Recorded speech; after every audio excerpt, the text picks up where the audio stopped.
અને શામળાજી ઈડર હાઈવેને પહોળો કરવાની કામગીરીનો વિરોધ કરવામાં આવી રહ્યો છે. તંત્રીની જમીન માપણીની કામગીરીની સામે રોષ ઠાલવવામાં આવ્યો. લીલછા, ખલવાડ, ભિલોડા સહિતના ગામના લોકો દ્વારા આ વિરોધ કરવામાં આવ્યો છે.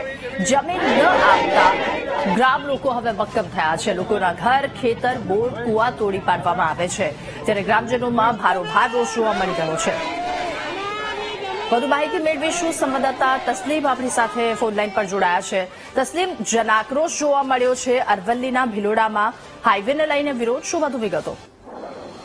ચોક્કસપણે શામળાજી ઈડર હાઈવેને પહોળો કરવાની કામગીરી, જે ભિલોડા નગરનો બાયપાસ તરીકે રોડનો ઉપયોગ કરવાનો છે, જે લોકોની જગ્યા જાય છે એ લોકો દ્વારા વિરોધ કરવામાં આવ્યો હતો. પોતાના ખેતરો, બોર અને ખેતર ઉજ્જડ બન્યા હતા, જેથી ગ્રામ લોકો ભેગા થઈ જે લોકોની જગ્યાઓ જાય છે, આજુબાજુના વિસ્તારના લોકો ભેગા થઈ સૂત્રોચ્ચાર કરી અને પોતાનો વિરોધ કર્યો હતો અને આ રોડ અન્ય જગ્યાએ ખસેડવામાં આવ્યો તેવી માંગ કરી. જી, આભાર આપનો તમામ વિગતો સાથે જોડાવા બદલ.